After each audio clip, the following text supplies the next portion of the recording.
Nice. That's what, actually, we were talking about Wonder Woman last night because of the preview for the Keeping Up with the Joneses. Oh yeah, yeah, yeah, Gal Gadot. That looks actually Mhm. like it could be fun. I, I think it's gonna be I, fun. I really want it to be good. I think it's gonna be campy and like a lark, an action lark. And I think people should appreciate those more because they're good. Well, and we need that kind of escapism right now. A little bit. And it's nice to see Isla Fisher Yes, again. I love her. So, yeah. Love, love, love her. All right, so goal for today, obviously, we got Under an hour. under 5 hours of recording time, and I know we could literally talk about this episode for 5 hours. Yeah. Yeah. All right, we're gonna get serious Right. now. I'm gonna intro Well, us, and you can do whatever As you want. serious as we ever get. We are super serious. This is Super cereal. Man, bear, pig, guys. Man, bear, pig is real. this is for realsies. Okay. Okay. All right, hello and welcome to Talk Amongst Ourselves. I'm Nora. And I'm Colleen. And this is Talk Amongst Ourselves, episode 3. We're going to be talking about season 42, Saturday Night Live, episode 2, with the one and only Lin-Manuel Miranda. Oh, and 21 Pilots was the musical guest. And so let's just start with the cold open here, which was a riff on the vice presidential debate. And I'm going to say they started it out with a huge bang with the introduction of the moderator, which I thought was so funny. Absolutely. I actually did tweet out, I said, okay, I think Melissa Villaseñor's slowly winning me over. I think thought so. I thought it was brilliant and self-aware, and happy belated birthday, Melissa Villaseñor. Yeah. I thought It was she's like, I'm the new Latina cast member, and I'm going to be playing an Asian moderator because baby steps. Baby steps. And And I thought anytime, it was so anytime great. you say baby steps, I'm like, okay, we good. Yeah. Because I'm immediately transported to What About Bob? And Bob, yeah. Yeah, and I can't not love everything about that. Baby stepping to representation. Baby stepping to representation. Oh, and then how she introduced the candidates. And now here's America's dad, Tim Kaine, and America's stepdad, Mike Pence. And that's so perfect. Absolutely That's so perfect. good. I mean, I had trouble, honestly, I'm going to be honest, keeping notes during this episode because there were so many good jokes. I was like furiously writing, but I didn't want to keep pausing it. I gave up after a while because I was like, we're not going to get through this in less than 2 hours if I have this many notes. No, anyway. I was like, after page 2 of the notes, I just started writing really small at the very bottom. And I was like, I'm not going to keep, because I'm just writing everything down. But I mean, they start in with the typical, of course, Trump never said anything that he said. And then the breaking news, we go to CNN. Well, real quick, I have to touch on, okay, I loved Mikey Day, what he did with Tim Kaine, because he made him more than an impression. He kind of made him a character. I loved the makeup. Okay, that's how you transform somebody without making them look like, a character from Star Trek. Yes, I agree. But Beck Bennett, it was really brilliant choice. He has his expressions down, but his tone, he needs to be more Mayberry and less Madison Avenue. Yeah. I agree. The overall tonality was good, but the accent was like, what's happening? We're the ones who released him onto the rest of the country. I know.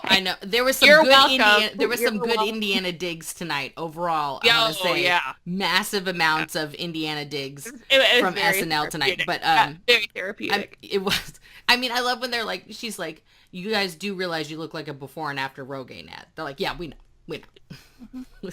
So that was good. And then, of course, we're cutting to Trump with the CNN breaking news because, of course, all these live tweets. And he's, I thought it was so brilliant when he starts out with, are you not entertained? But before that, killed it right away. Well, Trump finally got what he wanted, a working microphone. Was so good. And then the apologizing. I'm going to say that from now on. I apologize. That's the new sorry, not sorry. That is the new sorry, not sorry. I apologize. Apologize. Is there an app for that? The Apologize app coming to you this fall from Donald Trump.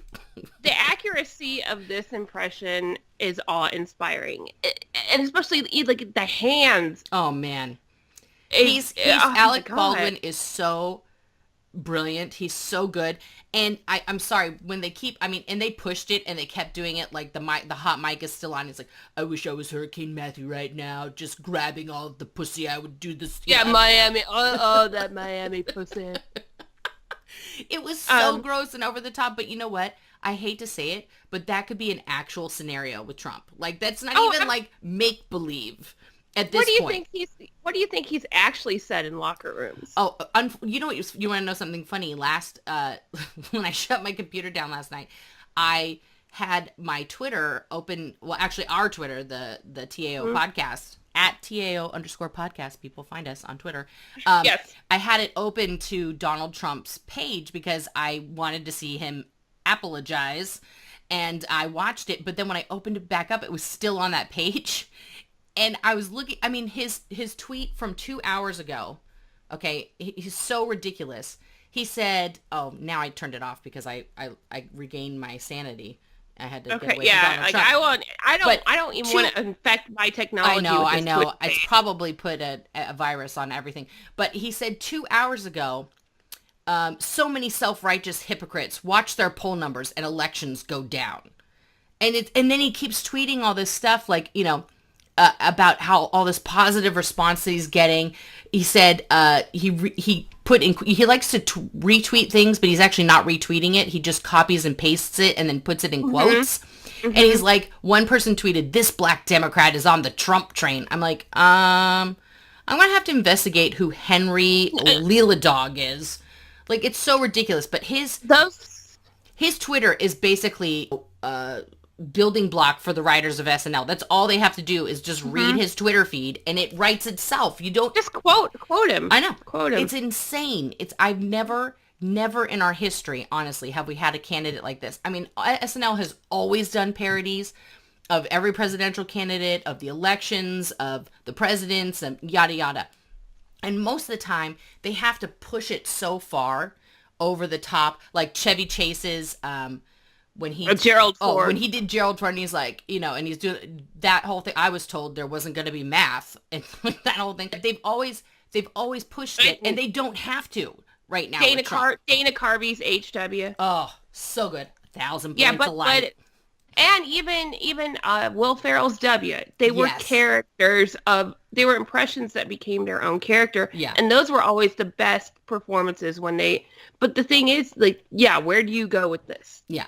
No, it's a nightmare, but it's gold for them because it just writes itself. I mean, they just gotta like insert tweet, go, you know, and then Alec Baldwin with he's just so good.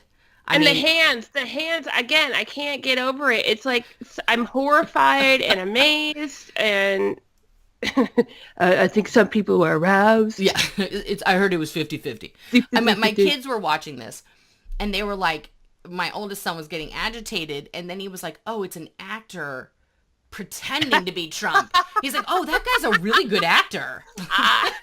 Well, and I was actually saying, you know what? If he toned it down a little bit, he could actually play Trump in like a biopic. Oh, yeah. Oh, for sure. For sure. It'd have to be way less. Biopic, whatever. Yeah. You know, Nevada, this is like Nevada. The argument I have with my mother about Cuisinart. She says Cuisinart. I'm like, it's a Cuisinart, Mom. Where's the Cuisinart? Oh, geez, Louise. Biopic, however you say it. All right. So, but then it gets even better. Go for it. With Kate McKinnon. Oh, when she's shimmying and she's laughing and she's dancing and she's just like, oh, I'm sorry. Oh, this is very serious. It's terrible. It's so terrible. No, it's a terrible day for all women, minus one. Minus one. Okay, and guys, I just want you to remember that a vote for Hillary Clinton is a vote for Kate McKinnon to play Hillary Clinton for the next 4 years. Keep that in mind, kids. Keep that in mind. Because they will bring Alec Baldwin as Trump back as many times as they can. I promise. But there's something just so joyful about seeing, like, It's the Hillary you want to have a beer with.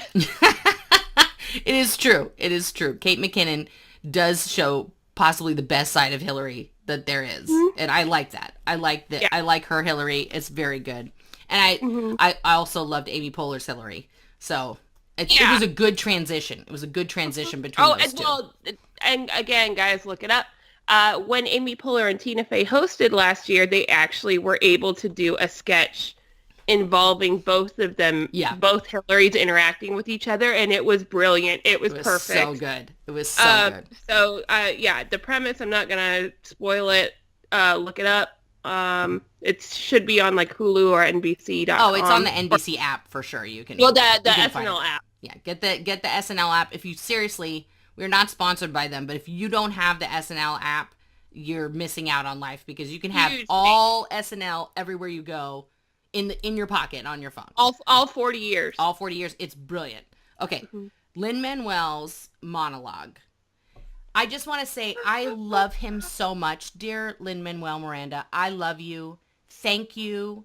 Thank you for just being so unbelievably talented. Thank you for existing. He's just, the fact that he's doing the Hamilton SNL rap mashup for his monologue was so brilliant. It was not cheesy. It did not go on too long like last week. And it didn't feel tired, like, another Hamilton parody No, because song. It was like, because it had nothing to do with Hamilton. It actually just had to do with him hosting SNL. Mm-hmm. And I thought, this is so good.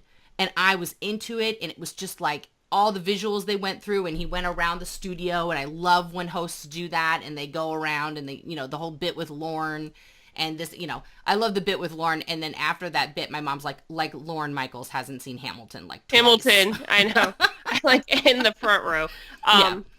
Not on a matinee show either. Yeah, exactly. He's like, I'll do a matinee. I love when Lorne tries to be funny because it is hilarious how bad he is at it, which is so weird because he's so brilliant at finding brilliant comedic talent.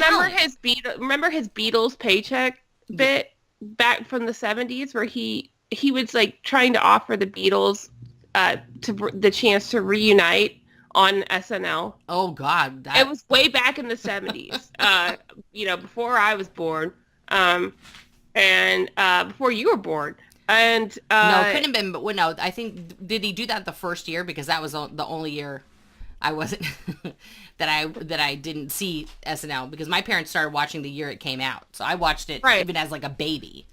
Right. Okay. Well, but he did this thing where he, it was straight man to the camera saying he would offer the Beatles $3,000 to unite. And he kept doing it, and he kept doing it. And actually, when George Harrison was the musical guest, right, so because he was like, well, where's my $3,000? And he goes, well, you understand that was just for one of you. That's just, it's not for you. It's only if all of you are here. Right. And actually, Paul and John called each other up once. Paul said that they called each other up one night and said, should we do it?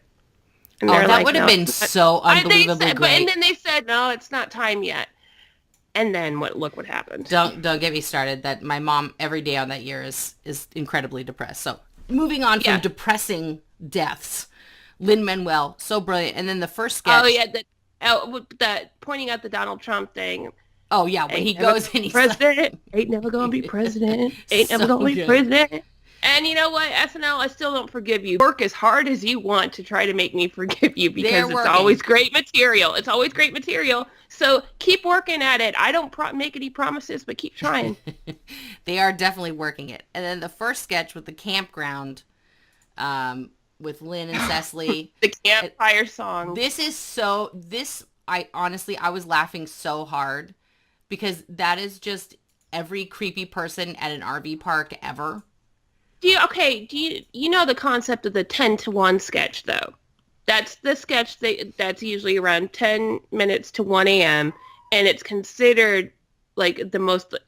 That's where they typically reserve the most, like, kind of bizarre... Yeah, throwaway sketch, yeah. Well, not necessarily throwaway, but just the concept is kind of, like, layered and really bizarre, and they don't know necessarily how well it'll go over. I've found a lot of times now these 10-to-1 sketches are coming after the monologue because this feels like a 10-to-1 sketch in a great way. Like it's weird and there's no justification for all the weird layers of comedy. It just is. And I love that. I love when they trust the material enough to just let it be weird without trying to explain it. Yeah, I thought it was so brilliant, and it was it was so crazy. I mean, them singing that when Lynn says, "You sound like you have an Eastern European accent," like I'm not understanding, and I was like, yes, that's exactly what it is. Like, why are you doing it? It's an Irish accent combined with like a Scandinavian accent. It's so weird, and I love that their song choice was Footloose. Like, well, and that they're brother and sister. And they're calling each other babe. Cecily Strong is going like she's the only one that's really bothered by this. Oh, she's like disgusted. Lynn's like, whatever. She's like, I like them. I mean, I thought it had a good arc, and the fact that they sang Footloose and Danger Zone, those were their hard song choices that they made. Oh, and how they wandered on their yeah, they just wandered onto their campground an hour ago. Like yeah. And I want an album by these weird weird brothers. This to me is the new Garth and Kat. Yeah. Right? Like, couldn't you see them on Weekend Update doing their songs? With an added layer of like Jamie and Cersei Lannister ambiguity. Yes. Or, yeah. I mean, this could go far. They could, you're welcome again, SNL. They could really take this all the way. And I think it's good. And guys, if you've seen it once and we're just kind of like, it's kind of dumb, watch it again because I thought it was kind of like, okay. I was like, all right, this is amusing. But I watched it a second time. The second time I watched it, I like really laughed. Oh, I was laughing the first time. I thought it was hilarious. And then the next sketch is the high school play cast party. And I wanted to say this. After the monologue and now this second musical number, Lin-Manuel was basically the musical guest. Okay, I just want to say, 21 Pilots, you were great, but you really didn't have to show up because Lin-Manuel had it covered. I mean, this was so brilliant, and I can't remember who wrote the article, but somebody put out an article last night about this sketch basically being every Broadway kid ever. Like their parties. I mean, even I was a small town theater kid, and this was, not quite as like cartoonishly cliched, but oh my god, there were so many things. The old age makeup, Kate McKinnon's old age makeup.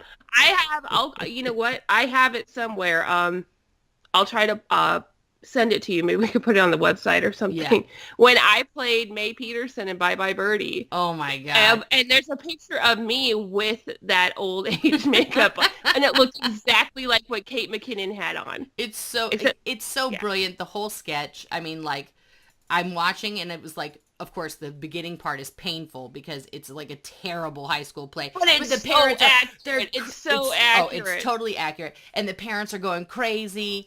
And then, and then all of a sudden, the hilarious reaction for me was, again, my kids are watching, and they're watching the, kids take the bow, and all of a sudden, the lights dim, and then they're, like, partying out and, like, getting all sexy. And my oldest son, Landon's like, whoa. Like, what's going to happen here? And another great moment for Melissa Villaseñor. Yeah. No, I'm on. I think she's really good. She's got excellent timing. She blended much better than I think Noelle Wells did. Yeah, she's there's definitely a synergy right now happening with the cast. They seem to really be like taking her under their wing and like help. There seems to be more unity with the cast this year. It doesn't feel clicked. It doesn't feel like these are the guys over here and we're over here, and then maybe we'll do like a crossover sketch with our two or like rival even different, clans. just different. Or I felt like it was like 3 or 4 different like clusters of cast members who like preferred to hang out and write together. Yeah, and you could tell that by the material, and this is much better. Yeah, I'm enjoying it. I'm enjoying it so much right now. So brilliant, and she was great, and I loved everybody in this sketch, especially A.D. Bryant, who's like, shamelessly flirting with all the gay guys, because everyone wants her. I mean, this is just every girl's life who's ever been in a play, like ever. and your classmate who's not out, but you secretly think they might be gay, but you don't care because they're super cute and you hope they kiss you anyway. Like, see, none of them ended up being gay. They just weren't into me. yeah. I'm serious. Oh, man. They were not feeling my old age makeup. They were not feeling the old age makeup. I thought that was so great that she still had it on at the party. Because there are those obnoxious kids who don't take their makeup off because they feel like it makes gives them some sort of cred. Yeah, and Vanessa Bayer was so good in this sketch. I think she was great in this one and in the campfire one. I wish there were. I enjoy her so much. And her accents and her different quirkiness. I was hoping she was going to show up in Weekend Update, but she didn't. And she didn't really have a lot. I mean, let's face it. It was Kate McKinnon everywhere. And Melissa, I cannot say her last name correctly. Villaseñor. Thank you, Villaseñor. They were in a lot of sketches. And I liked it. I'm not complaining. But I always want to see more of my favorites, like Vanessa and AD and stuff. So I'm hoping for more next week. Yeah, 80 needs to, hopefully next week, maybe with Emily Blunt, they'll bring back the Girlfriends. Yes. Talk show. Yes. I missed that. You're welcome again, SNL. The cool, edgy British girl. Yeah. That she wants to be friends with. That would be great. Okay, the next one, the classroom sketch. That's just what I'm going to call. This was the flattest sketch for me in the whole thing. I wrote in my notes, flattest so far when the sketch came up because it was. And then you saw. We'll get to that. I think the other one will Dale probably Sweeze. Lin-Manuel is Dale Sweeze. He was great. He was great in the sketch, but I felt like everyone else was bored. They didn't go far enough. No. They didn't push it far enough. It just I love that he's almost going to do a rap and then he doesn't. And then they're just the best line though in the sketch was, "You think she can't read? This is an AP English class." English class. Well, and again, Melissa was. Yeah. She's like, no. I'm just really sad and embarrassed for you. I'm just crying because I'm sad and embarrassed for you. You know what? That right there in that moment, she reminded me a lot of Nassim Pedrad. Yes. Oh God, I miss Nassim. I know. What's she doing? I don't know. I need to look that up. Nassim, we need an update. I know. We love you. Please come back to us. Come back to where we can see you all the time. The digital short after that was one of my favorite digital shorts that they've ever done. It's called A Day Off with Kellyanne Conway. This was so good. Oh my gosh. I mean, I have to say, Kate McKinnon's Kellyanne Conway is better than her Hillary. It's better. Perfect. It's perfect. Oh my God. I would love to see in the way that they've done, Hillary was the bartender, serving Hillary drinks. I would love to see Kellyanne Conway for real go up against Kate's Kellyanne Conway. You really think she has any sort of sense of humor? I don't know. Maybe she does. Maybe that's the secret. Because the whole sketch was basically how she's a normal person. She's trying to do yoga with her friends. She's making pancakes for her kids. She's going shopping. And in between all this stuff, she keeps getting, texted to furiously come back to, CNN so that she can, defend. With Jake Tapper and I actually, that didn't get very much attention either, but who was it? Was it Beck Bennett who played Jake Tapper? That was great too. He was great, because Jake Tapper has had it. Oh no, he's had enough. He's so over. He's over the whole thing. But I love all the excuses that she's making. It's well, Trump did the deaf voice so that they could hear him better. Mm-hmm. Everything that she. Of course, he said that gay people eating pasta, it grosses him out because he wants them to eat better. Yeah. She's so... I could watch her, honestly, do Kellyanne Conway all day. I could watch it all day. I would love... I want to see that full day off. I know, right? But I love, though, too, that... what would be brilliant is, if CNN... during the... was it during the convention they had her do, her notorious RBG on MSNBC? Oh, yeah. She needs to come on as Kellyanne Conway to MSNBC and just do the after commentary of tonight's debate as Kellyanne Conway. Yeah, well, because apparently she's nowhere to be found today. So Kellyanne, I'm sure all of the Trump people have left the building. I guess she did take a day off. I hope so. If I were her, I'd take all the days off. I would not be seen again. And the music selection was brilliant too. Oh, Walking on Sunshine. It was so good. This sketch, brilliant SNL. Kate McKinnon, you need another Emmy just for this digital short.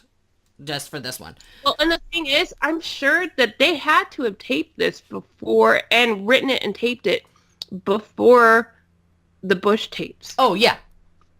Yeah. Because they were just literally going off his outrageous tweets. They weren't even going off of the crazy thing, which of course they brilliantly cover in Update, which we're going to get to in a minute. 21 Pilots came out. I have heard this song a bajillion times because it's on the radio every 5 seconds. But I will say this for them, they were good live. And that was refreshing to see. That was refreshing because sometimes when guys have a really unusual sound, they can't recreate that without, auto-tune or something. And he didn't have auto-tune. My concern was, I didn't understand what was happening with his neck. Did he just put black makeup on his neck, or does he have really bad neck tattoos? And then the 2 fingers that were painted. I didn't understand what was happening.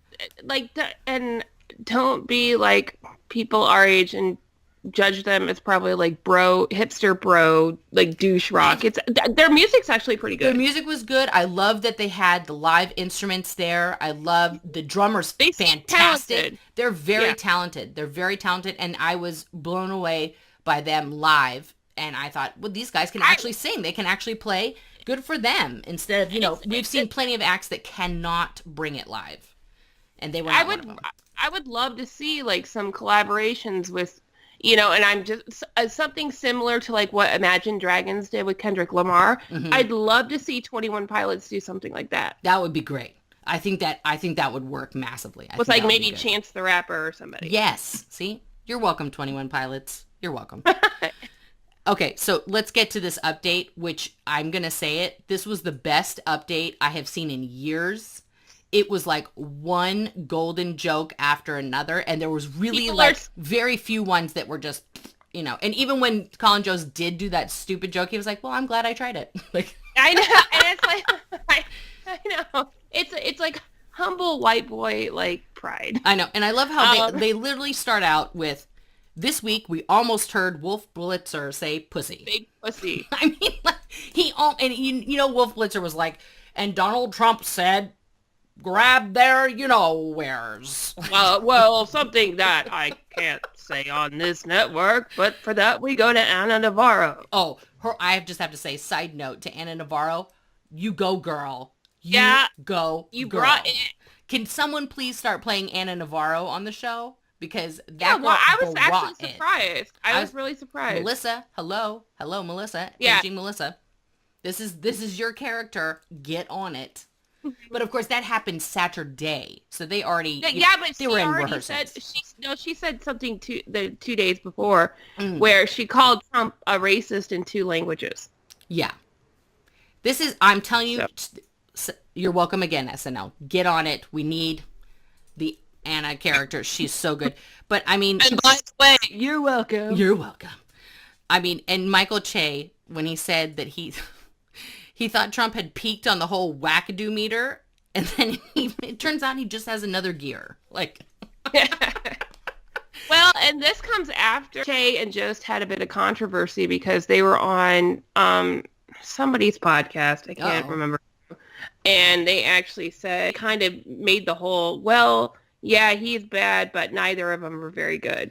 Oh. Well, let me just say, they covered that with the, I'm sorry, which was I didn't really I'm going to say, I don't understand what Propecia is, so I have to, look it up later. Obviously, it's some sort of drug that grows your hair. Yeah, it's a pill. It's like a pill form of Rogaine. Okay, but, before that, though, Michael Che's whole rant about old white rich dudes, you should just always assume you're being recorded. Yeah. And then the montage of pictures that they put up of all of the rich white dudes who have been recorded, and it has screwed their entire life. Oh my God. That was so good. No, if they really wanted to go there, they should have actually put Alec Baldwin up as well. Oh, but he was so good. I think he's making it up. I know, he's mea culpaing right now. by giving us all his Trump. And also Joe said one of the best lines when he's like, Trump tried to dismiss this as locker room banter. Which locker room? Penn State? Like, I know, that I was like, good. thank you. Good. Boom, mic drop. That was so good. Then the whole Propecia thing, I didn't think it was that funny. I just thought, okay. It was okay. It was okay. It wasn't terrible, but I was just like, male pattern balding. Like, okay. No, part of it didn't make, like, there were parts of it that didn't seem to make a lot of sense. Yeah, it just... Like, and the side effects thing, he could have done a better bit. I know, like, okay, great, you're impotent. We don't really care. You know, like, haven't we had enough talk about penises and what they want to do? Like, why are we doing that now? Okay, can we take a break from genital talk? Thank you. And then when Jimmy and Tina come out as Troy Lean and Denise, the two Philly undecided voters. Oh my goodness. How did you, because I sent you a text last night. No. And then I flashed back to the text you sent me while I'm watching this sketch this morning. And I thought, oh my God, Tina just called him out so hard right there. And Jimmy's face was like, I don't know if that was on the cue card or not, because I think it might not have been, because Jimmy was like, okay, like, I admit it, you know, like, but he took a breath, and then he had to, like, own it, you know, you act like you like Trump. He looked like a child being scolded, and it was everything. It was so good, but I love these two characters. Jimmy could not keep the accent going. He just kept going, we gave you some hoagies. His Philly accent was atrocious. It was terrible. But Tina, because, you know, she's from Philly, God. She loves to make fun of Philly. She loves to make fun of her hometown. So she brought it, and her little finger wags. She was so good. She was so good. I'm sorry, and she... and this is where the Indiana hate came on hard. Like, you know what, Indiana? No one wants your crap pizza. Like, I'm sorry. I laughed so hard. I know. And it really is hard to find good pizza in Indiana. I'm serious. The only places that you can really find good pizza are, like, Chicago chains that have blessed us by trying to open up one of their franchises in Indianapolis. You're just stuck with, like, Round Table and Pizza Hut. And these are your it's options. not that bad. It's not that bad? No, but it's, like, a lot of Marco's Pizza. Oh, Papa John's is from Indiana. Oh. Yeah, he went to Ball State. Why does that make so much sense to me now? Why I don't like their pizza. And I'm sorry, Tina. Better pizza, better ingredients, shitty state. Yeah, there you go. You're welcome, Papa John's. Tina did have the line, though, of the century. Like, does Trump not have a mirror in his house? He looks like someone opened a quesadilla and wanted to pick the chicken out. An open face quesadilla.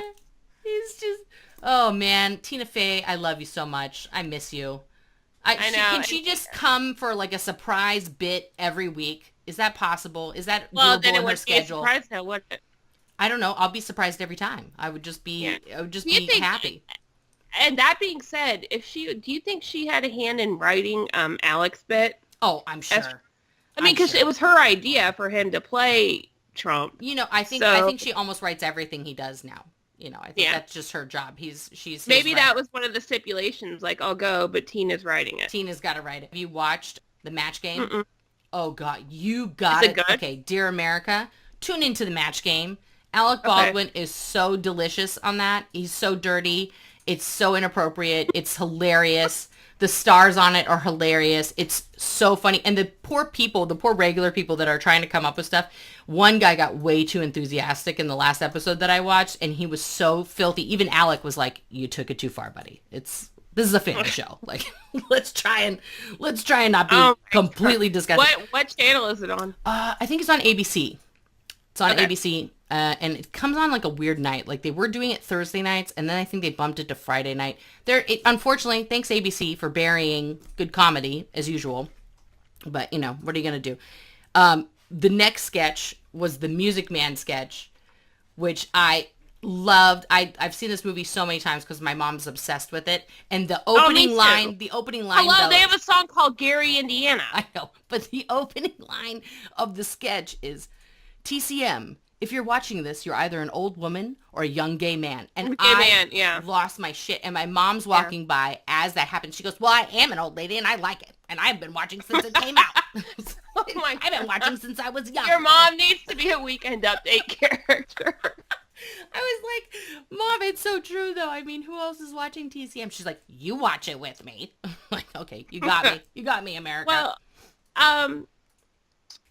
but I thought this was a good, sketch. I thought that I didn't know where they were going with it. I thought, are they just going to do the Music Man? But then the fact that they do the Wells Fargo, wagon thing, I thought that was great. The whole bank account bit and the credit cards.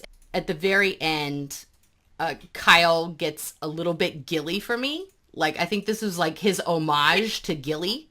You don't think so? The wig was all wrong. The wig was all wrong. They made him blonde. It was ginger. He was a ginger. I know.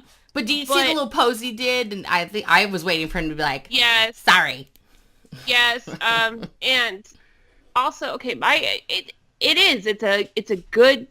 It was a well acted sketch. The concept was brilliant, but I feel like this is something that one of the writers has been sitting on for most of the summer and just really pushed for it to get done. I feel like it would have been more effective and seemed more funny and more like, yes, you did, perfect. Yeah. Like a month or two ago. Yeah, it would have been more on point, on point a month or two ago. But I liked it. It wasn't my favorite, but it was certainly better than that classroom sketch, which was so like, womp womp. I know, and it's just like Lin-Manuel Miranda is like, I'm trying, guys. I can only do what they give me. He brought it hard in that sketch, and then in the next short, he really brings it when he's in the Diego Calls Mom sketch. Wow, that was powerful too. It was very powerful because it reminded me of a few movies that I've seen. And then it was like this weird crossover between, I can't remember the name of the movie, but it has Moon in the title, about that mother and son, that one of them's in America and the other one's in Mexico, and Under the Same Moon. Oh, okay. It reminded, I was like, is this the grown-up version of that kid from Under the Same Moon? Is that what he's doing? And then it was like a crossover between that and like Heathers and Friday Night Lights and like all these things like were getting smashed into this one thing. And I thought it was funny when he's talking about the marshmallow salad and like all the Americana. Right. So many orange foods. You know what it felt like? It felt very Documentary Now. Yes. I thought it was good. But I think think that sketch went like this, like just over so many people's heads that they were just like, why is he speaking Spanglish and not really? No, it's gonna launch a million think pieces. I hope so, because it was good. Yeah. It was good. I liked it. Now, the Netflix behind-the-scenes Stranger Things Season 2. Oh, my goodness. We got it. Oh, my God. We're like, thank you, the Duffer Brothers were so on. I mean, that was perfect. And did they listen to our first episode? I think they did. Because, when I talked about the voice of reason being the black kid. And it's a big moment for representation. And then they go, where's his parents? Yeah, I know. And it was like, and then I said to myself, oh my God, I never thought about that. And then I rewatched the whole show in my head and I was like, you never see his parents. You just see the inside of his house one time in his room. Yeah, no, but more than one time, I feel like. No. It's one time when they're on the walkie-talkies when he's getting convinced to go outside. The one time he's in his room is they're talking before they go out. So I feel like they came to his house at one point. But you never see his parents. He's like got, he's got like the Charlie Brown parents that are never home. Womp, womp, womp, womp, womp, womp. Yeah. But I thought Leslie and Keenan were so good. Oh my gosh. They were so good. You need to stop hanging out with these crazy white kids. I told you don't hang out with them white boys. And who's this freaky deaky when 11 comes? I'm sorry, she just really scared me a lot. No, you need a grown up with you. And then again, Melissa killing it. Oh my God, her with the Winona Ryder was, I don't even know where to start. And you know how I had issues with the Sarah Silverman impression last week. This, I feel like she didn't go to, like, she actually dialed it back a little. Yeah, she dialed it back a little. She could have made it more cartoonish. Yeah. And she didn't. And, okay, again, Melissa, yay, you've arrived. I'm excited. I want to see what else you got. That was so good. I'm telling you, I think the writers are having a fun time writing for her. They're excited. Clearly, she is their muse right now, and she's going with it, and good for her because it's brilliant. It's brilliant. I loved it. And who knew Lynn could do such a good Dustin? I know, right? He was so good. I wonder if they know each other from they like might. the Just from being Broadway in the theater circles. and stuff? Probably. Yeah. Probably. But he did a really good Dustin. Yeah. Yeah, he was great. It was really... And then, oh, like, it's like a dream. It's everything we always wanted, but never even knew it until it appeared on screen. Kate McKinnon as 11. Thank you. Oh, I mean, it was so good. She comes out with the blood and the dress. I was like, I love you, Kate. And Millie Bobby Brown needs something to laugh and smile at after this week. Why? There's this big thing coming out about how her dad's demanding that whatever agency they decide to sign with give $100,000 like signing bonus to them up front. Why do the talented people have to have the worst parents? What is wrong with people? And they're going, do you know his name is Bobby Brown? Oh my God. So that's why her name is Millie Bobby Brown. I know. I'm just like, oh God. I guess after that came out, people were looking back at old interviews with her, and you could tell like the burden of, we're going broke and we uprooted our lives for you, so you need to make sure that this works out for all of us. No pressure. Because I guess she talked about things as like, I wasn't booking jobs, not like I wasn't getting parts. I wasn't booking jobs. So anyways, womp womp. I mean, I totally Debbie Downered that sketch. Wow. That was impressive. I'm impressed with you right now. You brought it way down. Yeah, that's what I do. Well, back to the sketch real quick. I mean, Leslie was great with her playing off Kate in that scene, and these white people's crazy. I'm gonna count to 11. Yeah. Then I'm gonna take these 5 fingers and swipe across your butt. And then she got, did you lose your powers? No, she was just really scary. Yeah. I mean, oh man. But see, what's funny to me about that sketch is you can only make that sketch about 1983. If that was a 2016 conversation, she'd just be I'm calling CPS and you're going to be arrested for child abuse. No, but it was a 2016 sketch because pointing out that as black people, they already live in the upside down. That's true. And Sashir, thank you for showing up. That was good. And she did a great job as Lucas, right? Yeah. I mean, she was in the Music Man sketch and in the Cast Party sketch also. No, but more Sashir really this week. Thank you for listening. Thank you, because we need more of her. You obviously listen to us. So. Thank you, Lauren, for tuning in. We appreciate it. All of our notes are being, heard. There wasn't enough Cecily this week for me. I'm just going to say it overall. Not enough Cecily. I did love her in the campground sketch, though. And, of course, her CNN anchor. She's just like, I don't even, I keep forgetting they have a slightly new format this year. Because remember, they have I think it's 2 less ad breaks. Mm-hmm. Yeah. And so I think they're really trying to figure out how to adjust things for that. And just like we're trying to figure out the format. Oh, my God. SNL, you guys have so much in common with us. Yeah. But they are trying to figure that out. And I think that's why some of the sketches feel like too short or not developed enough. And because they're trying to figure out how to squish them all in. Yeah. And I think you have the new people who you want to put in there and give a chance. And also Cecily doesn't really do any major political impressions. No. Except for, we did get another Melania moment. Okay, yes. So let's go on to the Melania moment. So this, I think you called it, this is the new Deep Thoughts with Jack Handy. And this second one basically told me that, like 100%. It's definitely Deep Thoughts. This was I thought this one was really good. Absolutely. Like she's like, my replacement has just been born somewhere in Latvia. I must seek her out and find her. If only to save her. like not to kill her, but to save her from her fate. I know. And again, that was probably written before the Trump tape. But it still works. It's still unbelievably relevant. Stephen Colbert said the same thing. Like, we recorded our Friday night episode yesterday. Right. So this was before we knew anything about the Trump tapes. Right. But our monologue is all about his issues with women. And can I just say, it's always relevant to talk about Trump's issues with women because they are so prevalent and he's so disgusting that it's just a never-ending parade of material from out of his, mouth hole that just keeps coming. And unless you're like ready to unfairly blame Melania for this and blame Marla and blame Ivana, then you can't draw the parallel with Hillary. Yeah.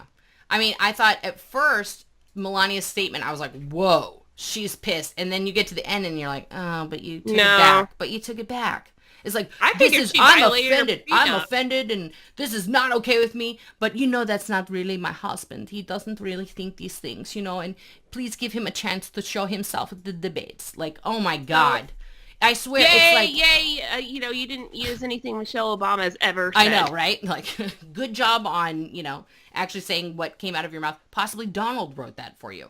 I mean, at what point... No, Kellyanne wrote that on her day off. Probably, but at what point, honestly, I just... At what point is the breaking point with what Donald Trump can do? I mean, in the tape, he says, this is okay. Melania said this is okay. Like... He's saying out loud that you have given me permission to cheat on you. Oh, I wouldn't be surprised And that didn't push her over the edge? She didn't kick him out of the gold-plated apartment they live in? I mean, come on. I think that was written into their prenup. Probably. Who knows? Now, that's a document that's never going to get released besides the taxes. I mean, come on. Mm-hmm. That's never coming out. I mean, that's just... I know. So, and then the last... I thought it was probably written into her prenup that she wasn't allowed to be offended by anything. Probably. That wouldn't shock me if that, Donald would do that. And that's what... And we went off this tangent because we're kind of like stalling because we don't want to talk about this last sketch. Okay, the last sketch definitely falls into the category that you described so perfectly for the sketch that airs, 1 minute to 1 a.m., No, 10 to 1, but the 10 to 1 sketches are often like good. This was just dumb and lazy. And I'm gonna blame Pete on that. I'm sorry. He was dumb in the sketch. Lin was trying to, play the straight man really well, and Pete wasn't taking it all the way. Do you know what I mean? Like, this is a grotesque sketch. It's obviously a guy who's, he's swinging both ways, and he doesn't want his girlfriend at home to know that he enjoyed butt play. In any way, they could have taken this so far because this is World War II. It feels dated. It just feels... It feels like something they would have done in, like, the Bro era with Sandler and Farley. It was stupid, and if you're gonna do a World War II butt plug sketch, then take it all the way. Yeah, make really bad puns. Yes. Make really terrible puns. And P.S., really, like, what they should have done, and I'm just going to say this to the writers, they all should have done the over-the-top, old-timey movie voices, like, so when you get home, I need you to go into my garage, see, and grab the bug, like, they should have done that, and then it would have been funny. Like, just do your best Jimmy Cagney, like, over-the-top, see, here's what we're going to do, we're going to get your butt plugged, and we're going to burn it so she never finds it, And then it would have been funny, but it's just Pete Davidson laying on the ground with, like, a trickle of blood on his hand, like, and that, I did like the sassy pose at the end, the whole sassy dying thing. Yeah, that was... But it didn't save the sketch for me. It didn't save it. Well, and I feel like you've got this amazing man who is so inspiring and had to, like, hosting in Lin-Manuel, he had to have inspired the cast and the writers and, like, to really up their game. This was the best. Yeah. I mean, this is what made the cut. I feel like this is what was made in the locker room Trump was talking in about, grabbing the pussy. Like, they were like... Yeah, like, I better hope nothing happens to you or else your wife's going to find your butt plugs. Oh, butt plugs. Like, it's just so terrible. See, that would have even been better. Making fun of it makes me laugh more than the actual sketch. They could have, the Beavis and Butthead review of butt plugs coming this fall. But you said butt. That's great. Hey, I need TV for my butthole. I need a butt plug for my bunghole. Yeah. Okay, Oh, God. that wraps up the show. That's It was good. so, That's I good. still love the show overall. So good. Absolutely. So good. 21 Pilots, again, they were good. Very good on their second song. I skipped that over, but they were good.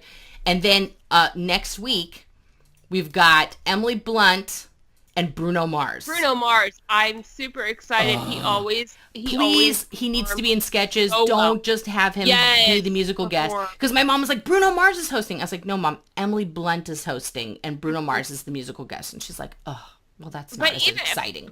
But he'll be in sketches. He'll be in sketches. Even his musical performances, he's somebody who really knows how to work that stage. And he's so good. The SNL musical guest stage is not an easy one to really own. It's tiny. Well, and the acoustics a lot of times too aren't good. He has a talent for really working that stage. He has a talent for working every stage. Let me just say, I've seen him live. I was like, oh really? I was at stage level at not the Jingle Ball, but the one that happens in the springtime. Anyway, it was around my birthday and Mother's Day. And my former best friend works all those concerts here in LA, and she got us like front stage passes. So when Bruno came out, I could have touched him. Like we were on the stage, and he was so good. The band is so amazing live. These are his cousins and all this stuff, and it's like a family thing. Well, the chemistry too. That's something. It's something from the '70s. That chemistry he has with his band and the way they dance together and everything. I mean, he's been performing basically like as a vaudevillian essentially since he was 3. And if you guys want to find some internet gold, Google Bruno Mars like child Elvis impression, and you will see like a 3-year-old Bruno in the full sequined Elvis regalia. It will blow your mind. He is so talented. I would love to see him, and I'm going to bring up your favorite person. I would love to see him do a Timberlake and cross over into acting for real. Like, someone needs to book him in a movie because he's that good. And I would love to see him do either comedy or drama. And I would believe it 100%. He could have been in something like La La Land. Yes. Dear everyone, producers, casting directors, Bruno Mars, pick him. Yeah. He's good. He will do it. He will blow you away. I'm going to start the campaign right now. So I'm stoked for next week. And then, of course, it got announced the week after that, Tom Hanks. Mm-hmm. So I don't know who the musical No, they didn't say yet. They just let it leak that Tom Hanks is, hosting. So we're in for like buckle in, kids, because we're in for a lot of fun recaps in the next few weeks. It's gonna be amazing. It's gonna be like butter. Like butter, y'all. Mm-hmm. 2 sticks of butter, y'all. Organic butter. Organic, cruelty-free, grass-fed. None of that vegan garbage, though. Oh, yeah, that's not good. Don't eat vegan butter. It's just have the butter. All right, well, that's it for this week. I love this episode. Please keep it up, SNL writers. You're making me so happy right now. So yeah, you are making me looking forward, like, to my Saturday nights instead of going. Last few years, I've just been like, God, I hope it's good. I hope they don't waste this. I hope they don't waste this opportunity. This year, I feel like a child again. Looking forward to it. I do. I feel like I did in high school, where I would just want to stay home on Saturday night instead of going out and watching this. Or if I go out, I'm like, am I going to be home by like 11:45? So yeah, exactly. All right, well, we will see you next week when Emily Blunt has hosted and Bruno Mars has blown us away once again with his musical talents. All right. Thank you for, again, joining us in the living room. And talk amongst yourselves for the next week. We'll give you a topic. A chipmunk is neither a chip nor a monk. Discuss. Bye. Bye.